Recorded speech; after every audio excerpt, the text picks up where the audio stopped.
Hello students, मैं Mukesh SDK classes से आपका एक बार फिर स्वागत है मेरे वीडियोस में। हम कर रहे हैं बिज़नेस स्टडीज़ और बिज़नेस स्टडीज़ का चैप्टर 2। ये आखिरी वीडियो है, हमारा थर्ड पार्ट है चैप्टर 2 का, प्रिंसिपल ऑफ मैनेजमेंट का। हम यहाँ पढ़ने जा रहे हैं principal of management development by Henry Fayol. ठीक है, मैनेजमेंट डेवलपमेंट के सिद्धांत क्या हैं जो कि हेनरी फ्योल ने दिए हैं। चलिए शुरू करते हैं। Henry Fayol was a French mining engineer, mining executive, author, and director of mines, who developed a journal theory of business administration that is often called Fayolism. ठीक है, जो प्रिंसिपल ऑफ मैनेजमेंट डेवलपमेंट है इसको फेयोलिज्म भी कहते हैं। ये बताया गया है, उनके बारे में बताया गया कि जो हेनरी फेयोल थे वो एक माइनिंग इंजीनियर के तौर पर एक माइनिंग कंपनी के साथ जुड़े, बाद में वो माइनिंग एग्जीक्यूटिव बने और अंत में जब वो रिटायर हुए तो वो डायरेक्टर के पद से रिटायर हुए।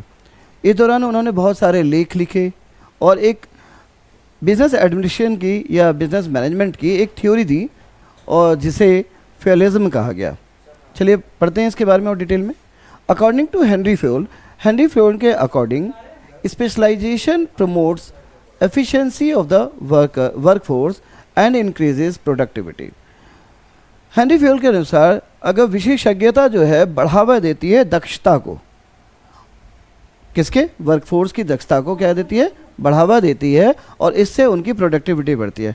थोड़ा सा नॉर्मल भाषा में बात करें तो कि स्पेशलाइजेशन एफिशिएंसी ऑफ वर्कफोर्स को बढ़ाता है और जिससे उनकी प्रोडक्टिविटी बढ़ती है। इसका मतलब वो और ज़्यादा कैपेबल एक्सपर्ट हो जाते हैं काम में। In addition the specialisation of workforce increases their accuracy and speed. साथ ही साथ जब स्पेशलाइजेशन आती है तो काम की बारीक समझ और बढ़ जाती है वर्कर की और उनकी गति यानी स्पीड भी बढ़ जाती है। This 14 principle of management is applicable to both technical and manager activity. उनके द्वारा दिए गए जो प्रिंसिपल थे मैनेजमेंट डेवलपमेंट के, वो चाहे वो तकनीकी या मैनेजर एक्टिविटी दोनों में एप्लीकेबल है। यानी अगर आप कोई काम करें जो तकनीक भी पर आधारित है, मशीन के संचालन पर आधारित है, तब भी काम करता है। और मैनेजमेंट किस तरीके से अपने वर्कफोर्स को डील करे उस पर भी ये वर्कआउट करता है। चलिए पढ़ते हैं प्रिंसिपल्स ऑफ मैनेजमेंट में। जो पहला है प्रिंसिपल ऑफ मैनेजमेंट डेवलपमेंट का, वो है डिविजन वर्क। सबसे पहले काम का विभाजन। उन्होंने जो पहला प्रिंसिपल दिया उसमें उन्होंने ये जोर दिया कि काम को अलग अलग वर्गों में बांटा जाना चाहिए। डिपार्टमेंटाइजेशन की बात कही गई है। ठीक है, साथ ही साथ वर्क स्टेशंस को जो प्रोवाइड करते हैं अलग अलग नाम से पुकारा जाता है, एक ही काम में अलग अलग जॉब्स को, उस पर जोर दिया गया। पढ़ते हैं। Work is divided in small task job and trained specialist who is competent enough to perform that job does each work. काम को छोटे छोटे टास्क जिसे जॉब कहते हैं में बांट दिया जाना चाहिए और जो जो तकनीकी तौर पे सक्षम वर्कर है जिसे वो काम करना ठीक से आता है उससे ये काम कराना चाहिए या उनसे ये काम बांट दिए जाने चाहिए। Thus it leads to greater efficiency specialisation increase productivity.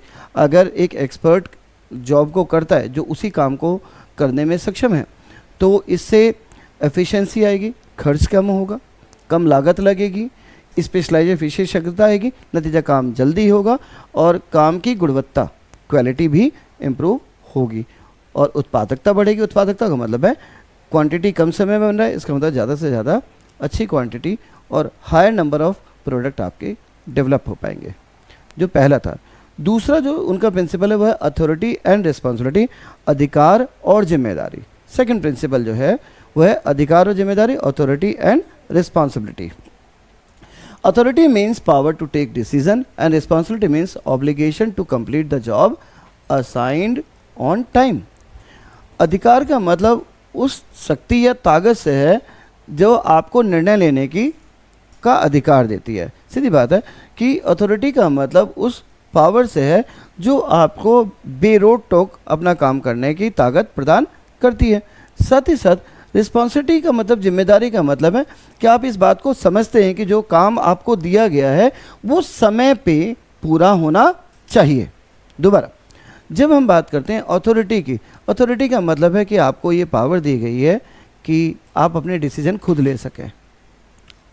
साथ ही साथ रिस्पॉन्सिबिलिटी की बात करते हैं, जिम्मेवारी का मतलब है आप इस बात को समझते हैं कि ये आपकी अकाउंटेबिलिटी है, ये आपकी जवाबदेही है कि काम अगर समय पे नहीं हुआ, आप समझते हैं कि आपको काम समय पे पूरा करना है। Deliverance of output on time बहुत इंपॉर्टेंट है।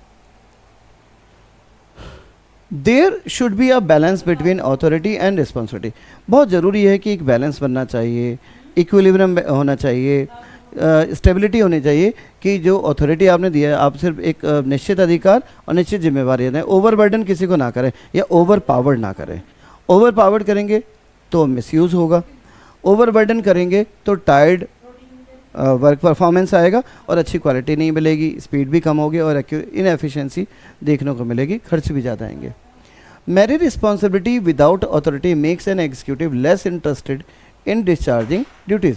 अगर आप केवल जिम्मेवारी दे दें और अधिकार ना दें तो जो एक एग्जीक्यूटिव है, जो एक काम करने वाला व्यक्ति है, वो उतनी दिलचस्पी नहीं लेगा काम को पूरा करने में, क्योंकि उसके पास कुछ अधिकार तो है नहीं। उसके बाद जिम्मेवारी, वो अपना काम को करने की कोशिश करेगा और हमेशा दूसरे की तरफ देखता रहेगा कि कब वो परमिशन ग्रांट करें। इसी तरीके से giving authority without assigning responsibility makes him arrogant and there is a fear of misuse of power. इसी तरीके से अगर आपने किसी को अधिकार दे दिए और उन्हें जिम्मेवारी नहीं दी तो क्या होगा, अधिकारों का गलत इस्तेमाल होने की संभावनाएं बढ़ जाएंगी और एक व्यक्ति घमंडी हो जाएगा, एरोगेंट हो जाएगा और वो अपने अधिकारों का गलत प्रयोग कर सकता है। अगला पॉइंट था डिसिप्लिन, अनुशासन। अनुशासन नियमों के अनुरूप काम करना। It is obedience to organisational rules and employment agreement which are necessary for working of the organisation. Discipline, अनुशासन का मतलब है कि आप आज्ञाकारी हैं ऑर्गेनाइजेशन के नियमों और शर्तों को लेके, और जो समझौता हुआ, एग्रीमेंट हुआ है एम्प्लॉयमेंट के दौरान, आपने उन एम्प्लॉयमेंट को मान रहे हैं, आप उन एम्प्लॉयमेंट का उल्लंघन नहीं कर रहे। Discipline requires good supervisors at all level, clear and fair agreement and judicious application of penalties. अनुशासन बनाए रखने के लिए सबसे ज़्यादा ज़रूरी है कि अच्छी देखरेख का होना, गुड सुपरवाइजर्स का होना, अच्छे देखरेख करने वाले सुपरवाइज़र का होना जो देखते हैं सारे लेवल पे। साथ ही साथ क्लियर एंड फेयर एग्रीमेंट, जो समझौता हुआ है वो अच्छे से मैनेजमेंट और वर्कर के बीच में बिल्कुल साफ साफ होना चाहिए और उचित होना चाहिए परिस्थिति के हिसाब से। फेयर का मतलब उचित है, ठीक है। और जो पेनल्टी जो सजाएं रखी गई हैं वो जुडिशियस, न्यायोचित होने चाहिए। ऐसा नहीं कि अब 15 मिनट काम पे लेट आए तो आपकी पूरी दिन की सैलरी खत्म, वर्कर डिमोटिवेट हो जाएगा। 15 मिनट की अगर लेट आए हैं तो आपको हाफ एन आवर, 1 आवर जैसी सैलरी का डिडक्शन हो सकता है, ठीक है। इस तरीके की चीज़ें हैं। अगला पॉइंट है यूनिटी ऑफ कमांड। इसका मतलब है कि आदेश में समानता। आदेश में समानता का मतलब क्या है कि अगर सुपीरियर एक ही लेवल पे हैं, ठीक है, तो उनके द्वारा जो दिए गए आदेश अपने सबऑर्डिनेट या जूनियर्स को हैं वो एक जैसे होने चाहिए, उनमें तब्दील नहीं। किसी ने कहा कि आप ये काम ए और बी करेंगे, दूसरे ने कहा अरे आप ए नहीं करेंगे बी करेंगे काम, ऐसा नहीं होना चाहिए, ठीक है। तो आदेश में समानता की बात करते हैं। According to Fayol there should be one and only one boss in every individual. हमने इसमें भी देखा है कि इंडिविजुअल एम्प्लॉय की फेओल कहते हैं कि किसी एक इंडिविजुअल एम्प्लॉय के लिए, सिर्फ एक कर्मचारी के लिए सिर्फ एक ही सुपीरियर होना चाहिए, एक ही व्यक्ति होना चाहिए जिसका वो आदेश का पालन करेगा। यानी ऑर्गेनाइजेशन में जो वर्कर काम करें, हर वर्कर के ऊपर सिर्फ एक बॉस होना चाहिए। यानी ऐसा नहीं कह रहे कि सभी वर्कर पे एक ही बॉस होना चाहिए। कहने का मतलब है जो अलग अलग ग्रुप ऑफ वर्कर्स आप बना रहे हैं, उन ग्रुप ऑफ वर्कर्स के लिए अलग अलग बॉस होने चाहिए, ऑर्डर देने वाले होने चाहिए, सुपीरियर होने चाहिए। It implies that every worker should receive orders from one superior only, otherwise it will create confusion, conflict and duplication of work. इसका ये मतलब है, ऐसा क्यों होना चाहिए, इसका ये मतलब है कि जो वर्कर है वो आदेश सिर्फ एक ही सुपीरियर से लेगा।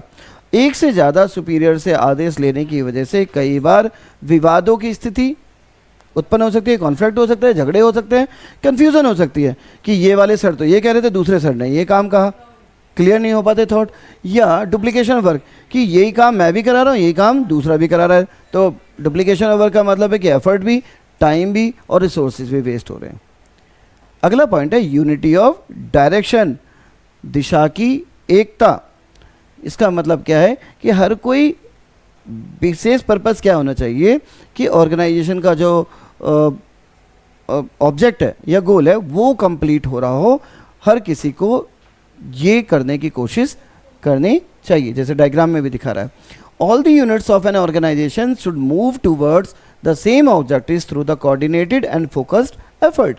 जितने भी यूनिट ऑर्गेनाइजेशन में काम करते हैं, यहाँ पे यूनिट का मतलब मैन पावर से है, चाहे वो मैनेजरियल पर्सोनल हो, चाहे वो एक वर्कर ही क्यों ना हो, चाहे वो किसी भी लेवल का मैनेजमेंट का पर्सन ही क्यों ना हो, ये सभी इस बात का ध्यान रखेंगे कि एक दूसरे के साथ वो तालमेल बना के बात करें, फोकस रहें कि जो भी एक्शन वो ले रहे हैं, जो भी एक्टिविटीज़ वो ऑर्गेनाइजेशन में पूरी कर रहे हैं, वो ऑर्गेनाइजेशन के पर्पस को ज़रूर पूरा करता हो, और साथ ही साथ ये तालमेल बैठा के एक ही ऑब्जेक्टिव के लिए काम करें। Each group of activities having the same objective must have one head and one plan. जितने भी ग्रुप अलग अलग एक्टिविटीज़ परफॉर्म कर रहे हैं उनका एक ही ऑब्जेक्टिव होना चाहिए। सीधी बात है, एक ही प्रोडक्ट कंपनी में बन रहा है तो उसी प्रोडक्ट लाइन में चाहे कितने भी ग्रुप हो वो उस प्रोडक्ट को पूरा करने के लिए जा रहे हैं, ठीक है। And same objective must have one head and one plan. सबके पास एक ही योजना होनी चाहिए जिसके लिए सब अपना अपना जो भागीदारी है वो निभाते हैं, ठीक है। अब अभी हमने दो हेडिंग पढ़ी, एक तो पढ़ी हमने यूनिटी ऑफ कमांड और यूनिटी ऑफ डायरेक्शन, आदेश की समानता और दिशा की एकता। हम इसके बारे में बात कर रहे हैं। दोबारा से इसके डिफरेंस को पढ़ने की कोशिश करें कि डिफरेंस क्या है। सबसे पहले एक बार फिर डेफिनेशन देख लेते हैं, फिर बाकी के पॉइंट पे जाएंगे। Unity of command, each employee reports to one manager. Unity of command जहाँ पे कहता है कि हर एम्प्लॉय सिर्फ और सिर्फ एक बॉस को ही आदेश मानेगा। यूनिटी ऑफ डायरेक्शन कहता है activities with the same objective are grouped.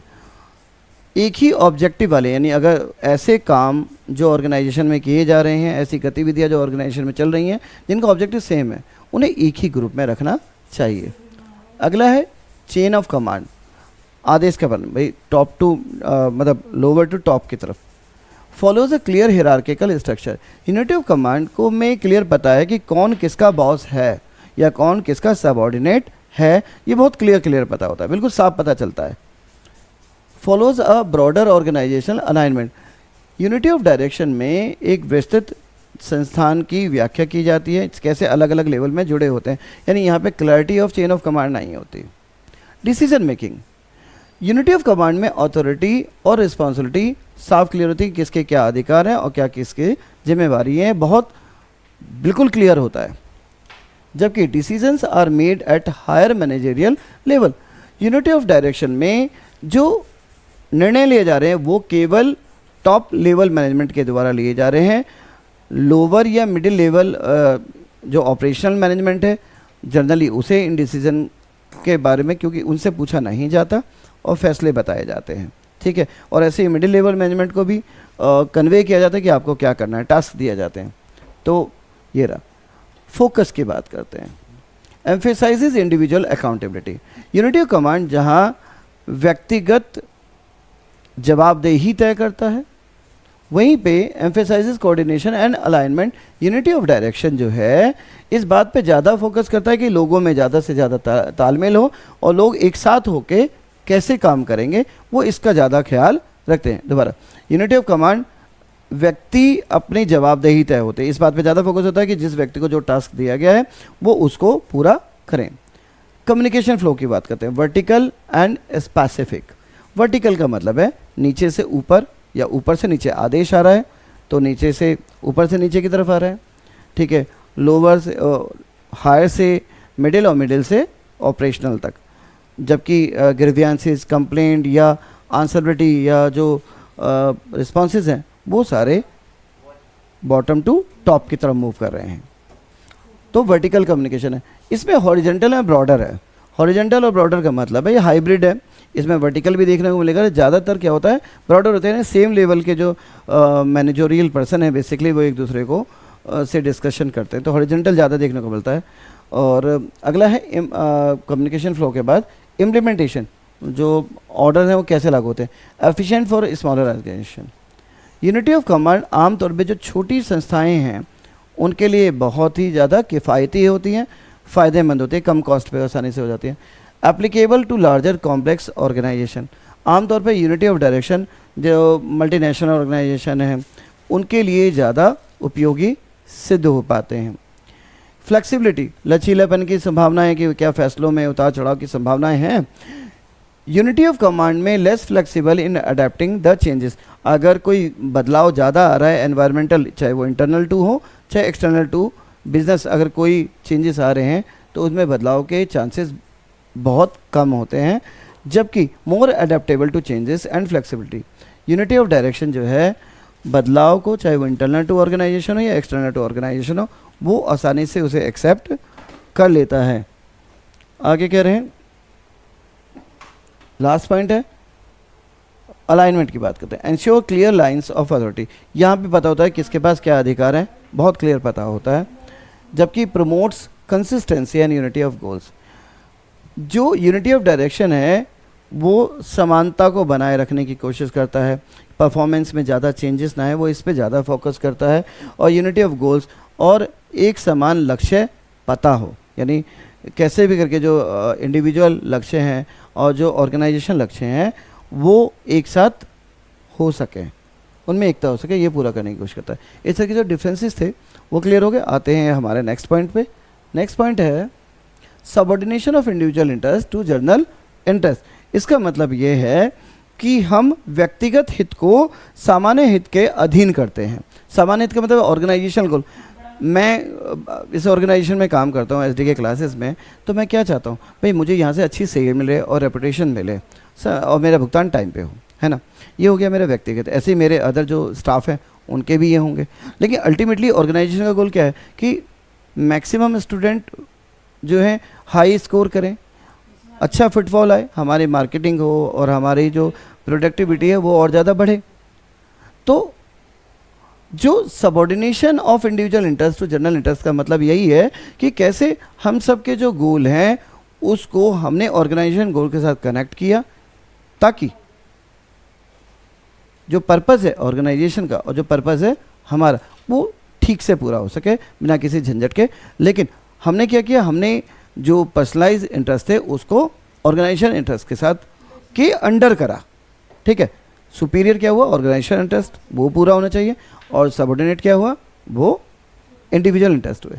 यही पॉइंट कहता है जो पॉइंट नंबर 6 है, the interested of an organization, the interest of an organization should take priority over the interest of any individual employee। वही बात कही है कि ऑर्गेनाइजेशन का जो हित है वो किसी व्यक्तिगत हित से ऊपर रखा जाना चाहिए। In simple word, organisation interest to be prioritise over the individual interest. इसका मतलब ये भी कह सकते हैं कि जो ऑर्गेनाइजेशन का हित है वो प्राथमिकता होनी चाहिए। प्राथमिकता मतलब है कि अगर चुनना पड़े कि किसका फ़ायदा सोचा जाए तो आपको ऑर्गेनाइजेशन का फ़ायदा ज़्यादा सोचना पड़ेगा इंडिविजुअल के फ़ायदे के मुकाबले में, किसी एक वर्कर, किसी एम्प्लॉय या किसी मैनेजरियल पोस्ट वाले पर्सन के मुकाबले में ये सोचना चाहिए। ये हेनरी फॉयल के प्रिंसिपल नंबर 6 था। 7 है रेम्यूनरेशन ऑफ एम्प्लॉयज़ की बात कर रहे हैं हम, कर्मचारियों के पारिश्रमिक की बात करें, भुगतान की बात करें, वेजेस और सैलरी की बात करें। वेजेस सैलरी के अलावा जो सुविधाएं दी जाती हैं वो भी इसी का हिस्सा है। सुविधाएं चाहे वो ट्रांसपोर्टेशन हो, चाहे वो रहने के लिए रेजिडेंस हो, चाहे वो एजुकेशनल्स हो, चाहे वो मेडिकल फैसिलिटीज़ हो, चाहे कोई भी तरीके की फैसिलिटी हो, घूमना फिरना हो, टेलीफोन हो, कुछ भी हो। तो जो भी रेम्यूनरेशन जिस भी तरीके से उनका भुगतान किया जा रहा है, जिस तरीके से वो अपना श्रम कर रहे हैं, कंपनी के लिए अपना पार्टिसिपेशन दे रहे हैं, तो उसको कैसे पे किया जा रहा है, सिंपली किस फॉर्म में पे किया जा रहा है, इसके बारे में बात करिए हेनरी फॉयल के 7th पॉइंट पे। The overall pay and compensation should be fair to both employees and the organisation. जो भी भुगतान किया जा रहा है या जो भी कॉम्पनसेट किया जा रहा है, जो भी पेमेंट दी जा रही है, चाहे वो एम्प्लॉय को या ऑर्गेनाइजेशन को, ये उचित होने चाहिए। अनुचित का मतलब बहुत ज़्यादा लो या बहुत ज़्यादा हाई नहीं, बैलेंस। आपको फर्म के इनकम को भी ध्यान रखना है, उसके गोल्स को भी ध्यान रखें, और अकॉर्डिंगली ही आप एम्प्लॉय और ऑर्गेनाइजेशन को वो बेनिफिट देंगे, डिसाइड करेंगे। The employee should be given fair wages so that they can have reasonable standard of living. भाई एम्प्लॉय को फेयर वेजेस उचित जो भुगतान है वो इसलिए किया जाना चाहिए ताकि वो अच्छा और आदरणीय जीवन यापन कर सके। भाई अपने जीवन की जो ज़रूरतें हैं उसको अच्छे से पूरी कर सकें, अपने परिवार की जो ज़रूरतें हैं, जो उनकी जिम्मेदारी हैं वो अच्छे से पूरा कर सकें। Wages should be within the paying capacity of the organisation. लेकिन जो ये भी भुगतान किया जाएगा, वेजेस है, भुगतान सैलरी हो या भत्ता हो, समय के अगेंस्ट जो पैसा दिया जाता है, काम के अगेंस्ट जो पैसा दिया जाता है, ये वेजेस ऑर्गेनाइजेशन की कैपेसिटी को भी ध्यान में रखें। अगर ऑर्गेनाइजेशन की इनकम बहुत हाई है तो डेफिनेटली वेजेस ज़्यादा देने चाहिए, लेकिन अगर ऑर्गेनाइजेशन की वेजेस नॉर्मल है तो डेफिनेटली नॉर्मल पे जो गवर्नमेंट ने तय किया है या जो नॉर्म्स है कंट्री के, उसके अकॉर्डिंग पे करना चाहिए। अगला है सेंट्रलाइजेशन एंड डिसेंट्रलाइजेशन। ये अथॉरिटी और पावर के साथ जुड़ा होता है, केंद्रीकरण और विकेंद्रीकरण। Centralisation means concentration of decision making authority with some, whereas the dispersal among more than one person is decentralization. केंद्रीकरण का मतलब है कि निर्णय लेने की ताकत, सीधी बात है, अथॉरिटी जो है कुछ लोगों के हाथ में है, जबकि डिसेंट्रलाइजेशन इसका विपरीत है कि आपने अलग अलग विभागों के आधार पर आपने निर्णय लेने की ताकत दी है। विकेंद्रीकरण का मतलब यही होता है। Both should be balanced as no organization can completely centralize and completely decentralize. इनके बीच में एक बैलेंस होना चाहिए, एक सही अनुपात होना चाहिए, क्योंकि कोई भी संस्थान चाहे वो छोटी हो चाहे बड़ी हो, वो पूरी तरीके से सेंट्रलाइज और डिसेंट्रलाइज नहीं होगी। एक बैलेंस बना के रखा जाता है इसके बीच में।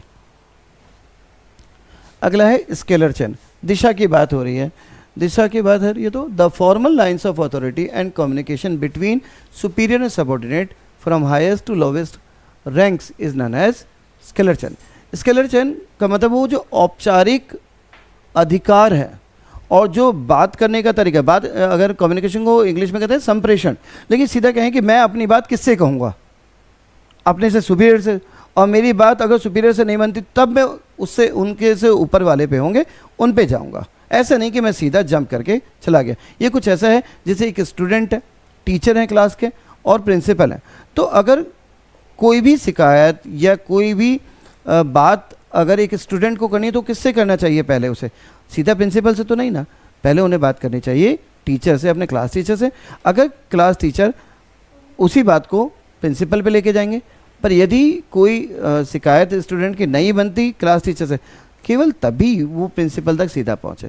इसी तरीके से प्रिंसिपल को अगर कोई स्टूडेंट से रिलेटेड कंसर्न है तो वो सीधा किसको बताएंगे? क्या स्टूडेंट को बताएंगे? नहीं, वो पहले क्लास टीचर को मैसेज देंगे, क्लास टीचर फिर उस मैसेज को कन्वे करेगा। This is called the scalar chain. ठीक है, तो हम बात करें इसमें सीधी बात है, अथॉरिटी की बात आ रही है, अधिकार की बात आ रही है, और कम्युनिकेशन की बात आ रही है, संप्रेषण की बात आ रही है, या किस तरीके से आप बात को या दूर संचार को इधर से उधर लेके जा रहे हैं, संचार कर रहे हैं बातचीत को। तो डिस्कस करते हैं the formal lines of authority and communication between superior and subordinate from the highest to lowest ranks in as scalar chain. जो एक औपचारिक अधिकार और संप्रेषण बनाया गया है सुपीरियर और सबऑर्डिनेट के बीच में, ठीक है, हाईएस्ट लेवल से लोवेस्ट लेवल की ओर, इसी को स्केलर चेन कहते हैं। हाईएस्ट लेवल से यानी जो मेरे पे अधिकार हैं, ज़्यादा अधिकार किसके हैं? जो सुपीरियर है। कम अधिकार किसके हैं? जो उसके निचले स्तर पे काम कर रहे हैं, सबऑर्डिनेट के ना जो है उनके पास कम अधिकार है। ऐसे ही आदेश देने का अधिकार किसके पास है? सुपीरियर के पास है। और सबऑर्डिनेट क्या करता है? उन जो आदेश है उनका पालन करता है। ठीक है, तो हायर टू लोअर अथॉरिटीज़ को जो अथॉरिटी दी गई हैं, जो कम्युनिकेशन के पावर दी गई हैं, इसी अथॉरिटी और कम्युनिकेशन की पावर को क्या कहते हैं? स्केलर चेन कहते हैं। The chain should not be violated, but in case of emergency employees at the same level can contact through gang plank by informing their immediate superiors. ठीक है, ये कह रहे हैं कि इस चेन को देख रहे हैं आप, इस तरीके से दिखाई दे रहा है, एक ट्रायंगुलर शेप दिखाई दे रहा है, लेकिन ये एक्चुअली में बॉटम टू अप की तरफ मूव कर रहा है या टॉप टू डाउन की तरफ मूव कर रहा है। कि आमतौर पे जो स्केलर चेन है इसको कभी भी उल्लंघन नहीं किया जाना चाहिए। केवल इमरजेंसी के, आपातकाल की स्थिति में कोई एम्प्लॉय जो सेम लेवल का है वो अपने सुपीरियर को सीधा कांटेक्ट कर सकता है, जो एफ और पी में ये सेम लिंक है, और इस इवेंट को कहते हैं गैंग प्लैंक। ठीक है, तो अगर इमरजेंसी है केवल तभी सेम लेवल के जो एम्प्लॉई हैं वो एक दूसरे को बात कह सकते हैं, अदरवाइज उन्हें स्केलर चेन में रहना पड़ेगा और हमेशा अपने सुपीरियर को ही अपनी बात कहनी पड़ेगी, या आदेश सुपीरियर से ही लेगा, अपने सुपीरियर से लेगा। अगला है ऑर्डर, आदेश की बात करते हैं, क्रम की बात करते हैं। According to Fayol people and material should be in suitable places at appropriate time for maximum efficiency.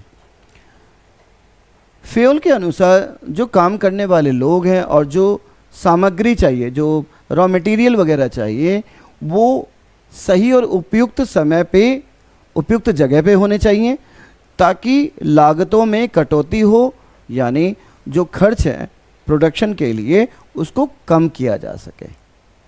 A place for everything and everyone and should be designated. ठीक है, हमेशा एक जगह तय होनी चाहिए प्रत्येक व्यक्ति के लिए जो काम कर रहा है, और प्रत्येक मटेरियल जो जहाँ पे रखना है उसके लिए एक सही जगह पहले से तय होनी चाहिए, निश्चित जगह होनी चाहिए, और निश्चित जगह पे ही वो मटेरियल रखे जाने चाहिए, और निश्चित जगह पे ही व्यक्ति को काम करना होना चाहिए। ये इस ऑर्डर पे है। अगला है इक्विटी की बात करें, हिस्सेदारी की बात करें। किसकी हिस्सेदारी कितनी होगी? ये काम में हिस्सेदारी है, ये लाभ में भी हिस्सेदारी है। Good sense and experience are needed to be ensure fairness to all employees who should be treated as fairly as possible। एक अच्छा मैसेज आता है और एक अच्छा जो तजुर्बा है उसकी बहुत ज़रूरत होती है ये तय करने के लिए कि प्रत्येक व्यक्ति के साथ उचित व्यवहार हो रहा है, यानी उसको उचित मान दिया जा रहा है, ठीक है, या सही मान दिया या उपयुक्त मान दिया जा रहा है, और उन्हें फेयरली जितना हो सके उतना अच्छे से ट्रीट करना चाहिए। ठीक है, ये सिर्फ भुगतान की बात नहीं है, व्यवहार की भी बात है कि जो भी व्यक्ति हमारे लिए काम कर रहा है, जो जिस पोजीशन पे काम कर रहा है उस पोजीशन के हिसाब से उसके लिए आदर और भुगतान, वेज, ये दोनों होने चाहिए। The working environment of any organisation should be free from all forms of and principles of justice and fair play should be followed. ठीक है भाई, जो काम करने का एनवायरनमेंट है वो किसी भी तरीके के पक्षपात, दुर्व्यवहार, कॉम्प्लेक्सिटी से दूर होना चाहिए। साथ ही साथ प्रत्येक व्यक्ति को मतलब एक एनवायरनमेंट होना चाहिए जहाँ पे सबको, किसी को ये ना लगे कि यहाँ पे न्याय नहीं है, बेईमानी हो रही है, या भाई भतीजावाद हो रहा है, ठीक है, बायसनेस है, इस तरीके की फीलिंग किसी में नहीं आनी चाहिए। और भाई फेयर प्ले, सबको लगना चाहिए कि सब कुछ ईमानदारी से और अच्छे से हो रहा है। No worker should be unduly favoured और पनिश। किसी भी वर्कर को ज़बरदस्ती या गलत तरीके से ना तो सज़ा देनी चाहिए, ना ही उसको फ़ायदा पहुँचाने की कोशिश की जानी चाहिए। अगला है स्टेबिलिटी ऑफ पर्सनल, कर्मियों की स्थिरता सबसे इम्पॉर्टेंट काम होता है। वर्कर या जो मैनेजर है ये बहुत ज़रूरी है कि इसका टर्नओवर रेशियो कंट्रोल्ड हो। इसका मतलब है जल्दी जल्दी अगर आपका एक वर्कर आया जिसने काम सीखा, तजुर्बा लिया और फिर छोड़ के चला गया, ये कंपनी के लिए बहुत ही ज़्यादा नुकसानदायी है, क्योंकि वो छोड़ के कहाँ जाएगा? कॉम्पिटिटिव फर्म में ही जाएगा डेफिनेटली। इससे क्या होगा? कॉम्पिटिटिव फर्म के पास अच्छी प्रोडक्टिविटी आएगी, जबकि ट्रेंड आपने किया, आपको नुकसान है। Employee turnover should be minimise to maintain organisational efficiency. Employee turnover यानी जो हमारे कर्मचारी हैं उनका छोड़ के जाना, इसको कम से कम होना चाहिए। इसे रिक्तियाँ भी कहते हैं कि जो कर्मचारी रिक्तियाँ हैं वो कम से कम होनी चाहिए। इसकी वजह से अगर वो कम होंगी तो ऑर्गेनाइजेशनल एफिशिएंसी जो है, दक्षता जो है, वो संस्थान की दक्षता बढ़ती है। यानी अगर हमारे में पुराने और बहुत निपुण या बहुत एक्सपर्ट वर्कर काम कर रहे हैं तो डेफिनेटली हमारी काम की क्वालिटी बहुत ज़्यादा बढ़ जाएगी, प्रोडक्टिविटी भी बहुत ज़्यादा बढ़ी होगी। A personnel should be selected and appointed after rigorous procedure and selected person should be kept at the post for a minimum tenure to show the results। इसी तरीके से एक वर्कर की तरह जब आप किसी मैनेजरियल पोस्ट के लिए व्यक्ति को चुनते हैं तो उसको चुनने की जो प्रक्रिया है बहुत ही ज़्यादा डिफ़िकल्ट रखी जानी चाहिए, यानी बहुत बारीकी से जांच की जानी चाहिए, और एक मिनिमम टेन्योर का एग्रीमेंट एम्प्लॉयमेंट में होना चाहिए कि आपको कंपनी में अगर आपको एक प्रबंधक के तौर पे या किसी उच्च पद पे जोड़ा, आप जॉब को तब तक नहीं छोड़ पाएंगे जब तक कि वो टेन्योर कंप्लीट नहीं हो जाता। इससे क्या होगा कि जो रिजल्ट्स हैं वो ज़्यादा इम्प्रूव होंगे। नेक्स्ट पॉइंट है इनिशिएटिव, पहल की बात करते हैं। Workers should be encouraged to develop and carry out their plan for improvement. साथ ही साथ जो काम करने वाले कर्मचारी हैं, श्रमिक हैं या मजदूर हैं, उन्हें हमेशा प्रोत्साहित किया जाना चाहिए, मोटिवेट किया जाना चाहिए कि वो योजना के अनुसार अपने अंदर स्किल्स और डेवलपमेंट विकास करें। समय समय पे जो रिक्वायरमेंट है स्किल्स के, जो डेडिकेशन की रिक्वायरमेंट है, जो लॉयल्टी की रिक्वायरमेंट है, जो एक्सपर्टाइज की रिक्वायरमेंट है, वो उन एक्सपर्टाइज को अचीव करने की कोशिश करें। इस तरीके से बढ़ावा देना चाहिए, उन्हें प्रोत्साहित करना चाहिए। Initiative means taking the first step with self motivation. भाई पहल का मतलब क्या होता है? पहला कदम उठाना खुद को प्रोत्साहित समझते हुए, भाई मैं ये काम करना चाहता हूँ, इससे मुझे फ़ायदा होगा, अगर मैं ऐसा करता हूँ तो ऑर्गेनाइजेशन के लिए जो पर्पज़ है या जो ऑर्गेनाइजेशन को बेनिफिट तो होगा ही होगा, लेकिन इससे मेरी भी जो है हित है, मुझे भी लाभ है। It is thinking out and executing the plan. इसका मतलब क्या है? इसका मतलब है कि आपने सोच लिया और फिर योजना पे काम करना शुरू कर दिया। इनिशिएटिव का मतलब यही है कि आप ना सिर्फ सोच रहे हैं बल्कि आप काम करना शुरू कर चुके हैं। ठीक है, लास्ट पॉइंट जो हेनरी फ्यूल के पॉइंट का था, एस्प्रिट डी कॉर्प्स। ठीक है, लैटिन वर्ड है, मीनिंग क्या है? दल भावना या समूह की भावना। मैं टीम में एक सदस्य हूँ, मैं टीम का आदमी हूँ, या मैं इस ऑर्गेनाइजेशन में एक बहुत महत्वपूर्ण व्यक्ति हूँ। ऐसी सोच डेवलप करना। Management should promote team spirit, unity and harmony among the employees. Management के लिए बहुत ज़रूरी है कि वो अपने एम्प्लॉय में, अपने काम करने वाले श्रमिकों में सौहार्दपूर्ण माहौल रखें, हार्मनी रखें, उनकी खुशियों का ख्याल रखें, उनके वेलफेयर का ख्याल रखें, साथ ही साथ उनमें टीम भावना का विकास करें। वो अपनी इम्पोर्टेंस को, अपनी रिस्पॉन्सिबिलिटी को समझें और उसे बहुत ईमानदारी और अच्छे तरीके से पूरा करने की कोशिश करें। ठीक है, इसके साथ क्या होगा कि जो हेनरी फ्यूल के 14 प्रिंसिपल वो डिस्क्राइब हो गए। अब जो लास्ट टॉपिक है इस चैप्टर 2 का, हम उसको करने जा रहे हैं और वो टॉपिक है हेनरी वर्सेस फ्यूल और कंपैरिजन। हम तुलना करने की कोशिश करें हेनरी फ्यूल के और टेलर के जो प्रिंसिपल हैं मैनेजमेंट के। हेनरी फ्यूल जो प्रिंसिपल मैनेजमेंट की डेफिनेशन थी, और जो टेलर हैं फ्रेडरिक विंस्टन टेलर, उन्होंने साइंटिफिक मैनेजमेंट दी। उनके क्या अंतर है, डिस्टिंक्शन क्या है, हम उसको पॉइंट वाइज बात करते हैं। ठीक है, बेसिस है personality. Henry fuel was a practitioner. Henry fuel कौन थे? वो प्रैक्टिशनर थे। और प्रैक्टिशनर का मतलब क्या था? उन्होंने कंपनी में नौकरी करी, नौकरी करके खुद जो महसूस किया, अलग अलग पदों पे रहते हुए, पहले वो एक इंजीनियर बने, फिर वो माइनिंग एग्जीक्यूटिव बने, ठेकेदारी का काम किया, और फिर बाद में एक समय कंपनी के क्या बोर्ड ऑफ डायरेक्टर्स के मेंबर थे, सीईओ बन के वो अपने पद से निकले। ठीक है, तो अगर पर्सनैलिटी की बात करें तो हेनरी फ्यूल क्या थे? वो एक प्रैक्टिशनर थे जिन्होंने खुद काम का अनुभव था, जबकि फ्रेडरिक विंस्टन टेलर एक वैज्ञानिक थे।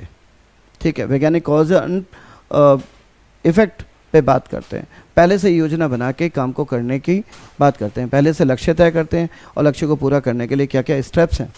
ठीक है, वो इस बात पे जोर देते हैं। वो ऐसा नहीं कि आपने कुछ शुरू कर दिया, नहीं, वो पहले से तय करते हैं हमें क्या करना है, कैसे करना है, और समय समय पे उसके लिए क्या क्या करना है, वो इसको कंपैरिजन करते हैं। तो इनका व्यक्तित्व था कि एक वैज्ञानिक थे और ये एक प्रैक्टिशनर थे, इन्होंने जॉब करी है। पर्सपेक्टिव, नज़रिया क्या था, विचार क्या था? Fayol develop the principle from the point of view of the top level of management. जो फ्यूल ने सिद्धांत बनाया, उन्होंने कंपनी के टॉप लेवल, जो कंपनी के सीईओज हैं, एमडी हैं, मालिक हैं, बोर्ड ऑफ डायरेक्टर्स हैं, जो कंपनी में पैसा लगाते हैं, जो कंपनी को शुरुआत करते हैं, सीधी बात है इनका बेसिक पर्पस क्या होता है? टू अर्न मैक्सिमम, ज़्यादा से ज़्यादा फ़ायदा लेना। उनके नज़रिए से अपने ये प्रिंसिपल को बनाया, जबकि Taylor develop these principle and technique keeping in mind the lower level. लेकिन जिनको वाकई में काम करना था, जिन पे सारा पैसा लगना है, कंपनी का पूरा भविष्य जिन पे आधारित है, वो हैं काम करने वाले जो ऑपरेशन मैनेजमेंट के लोग हैं, ये वर्कर्स हैं। तो फ्रेडरिक विंस्टन टेलर ने वर्कर्स के ओपिनियन को समझाने की कोशिश करी कि इन तकनीकों का सहारा लेके हम वर्कर के मोरल को हाई करेंगे, उनकी कैपेबिलिटी को हाई करेंगे, और इस तरीके से उनकी प्रोडक्टिविटी भी हाई हो जाएगी और कंपनी को बेनिफिट भी होगा। यूनिटी ऑफ कमांड की बात करते हैं। Unity of command is strictly followed. Henry fuel ने जो यूनिटी ऑफ कमांड है उसको बहुत ज़्यादा गंभीरता से लिया कि जो कंपनी का गोल है वो किसी भी हालत में at any cost should be achieved. उनका मोटिव ये था कि जो ऑर्गेनाइजेशन गोल है वो हर हालत में ये पूरा होना चाहिए।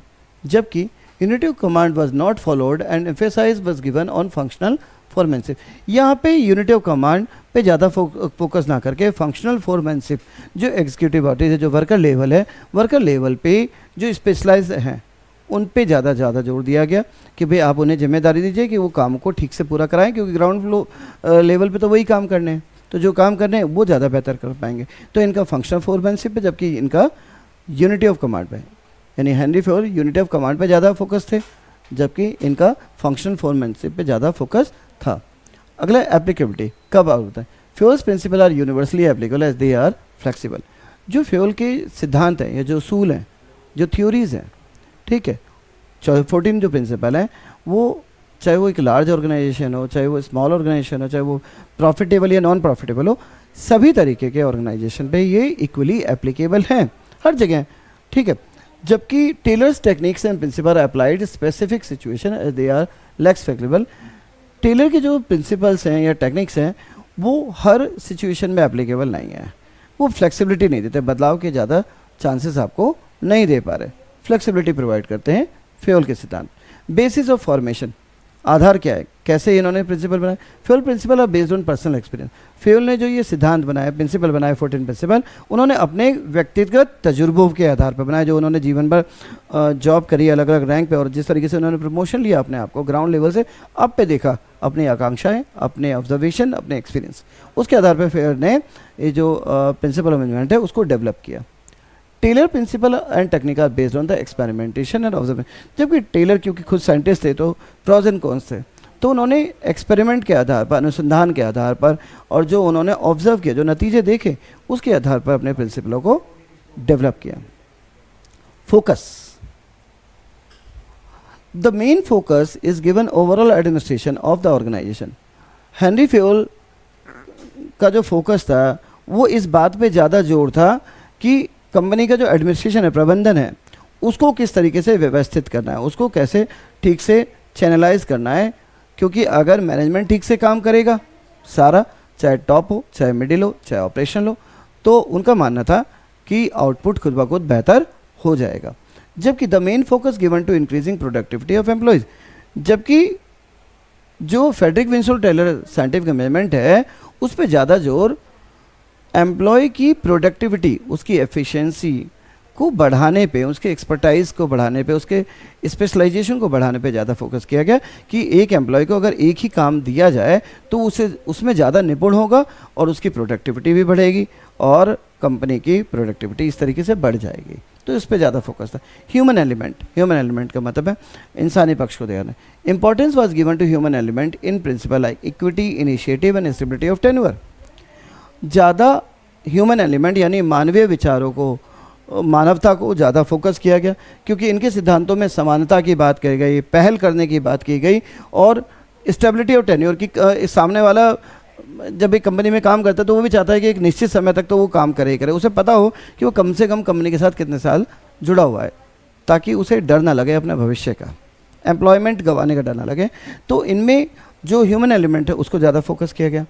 जबकि जो फ्रेडरिक विंसोल टेलर हैं, less importance was given to human element and more importance was given as increasing production.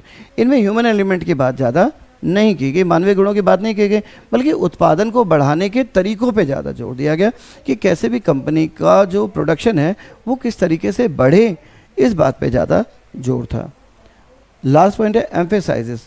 Emphasises is given on principle and theory of general administration and functions of manager. इसमें ज़्यादा जो प्रभाव है वो प्रभाव जो है वो प्रिंसिपल सिद्धांत पे दिया गया, परिभाषाओं पे दिया गया, यानी उसूलों पे दिया गया, ऑन डेफिनेशन पे दिया गया, जो प्रबंधन से जुड़ी हुई है, एडमिनिस्ट्रेशन से जुड़ी हुई है, रख रखाव से जुड़ी हुई हैं, और मैनेजर क्या काम करेंगे नहीं करेंगे इस पे ज़्यादा जोर दिया गया। इस बात पे ज़्यादा प्रभाव था प्रिंसिपल ऑफ मैनेजमेंट का, ये कहें कि हेनरी फ्योल के डेफिनेशंस का। जबकि यहाँ पे ज़्यादा प्रभाव standardisation of work and tools के बारे में ज़्यादा जो जोर दिया गया, जो वर्किंग मेथड्स है, जो टेक्निक्स है, इस पे ज़्यादा जोर फ्रेडरिक विंसोल टेलर के डेफिनेशन में दिया गया। ठीक है, इस पॉइंट के साथ जो पार्ट 3 है चैप्टर 2 का प्रिंसिपल मैनेजमेंट वो कंप्लीट होता है। होप कि जो मैं आपको एक्सप्लेन कर रहा हूँ आपको समझ में आ रहा है और आपको पसंद आ रहा है, और अगर आ रहा है तो प्लीज़ यार लाइक कर दो, सब्सक्राइब कर दो, हमारे लिए बहुत ज़्यादा है। और कुछ पॉजिटिव कमेंट्स मिस कर रहा हूँ, अगर आप अच्छे कमेंट देते हैं तो ये बहुत मोटिवेट करता है। ठीक है, और अपना बहुत ज़्यादा ख्याल रखें, ठीक से पढ़ें, आपके एग्ज़ाम आने वाले हैं, खूब तैयारियां करें, छुट्टियां ख़त्म हो गई हैं। तो चलिए आप मेरे चैनल SDK क्लासेस को सब्सक्राइब करें, क्योंकि हमारे चैनल पे जो मेरे और टीचर भी हैं मेरे अलावा, जो अकाउंट्स के और जो साइंस के सब्जेक्ट के साथ क्लास 12th के लिए हैं और 10th के ऑल सब्जेक्ट्स हम लोग कर रहे हैं। हमारी पूरी कोशिश है कि जितने भी टीचर्स हैं उनके टारगेट टाइम उसमें जो दिसंबर तक का या नवंबर तक का टाइम हमने रखा है। अलबत्ता जो आपको जो मैं बिज़नेस करा रहा हूँ ये प्रॉबेबल है कि 3 महीने का टारगेट रखा है, जुलाई, अगस्त, सितंबर हम इसमें कंप्लीट कर देंगे, या शायद उससे पहले भी कंप्लीट कर दें। ठीक है, मेरे मैं 12th का मैथ्स करा रहा हूँ, आप वीडियोस को देख सकते हैं SDK क्लासेस पे, और 10th की भी मैथ्स करा रहा हूँ, तो आप रेकमेंड कर सकते हैं जो आपके छोटे भाई बहन जूनियर है। पर मोर इम्पॉर्टेंट प्लीज़ हमें सब्सक्राइब करें हमारे चैनल को।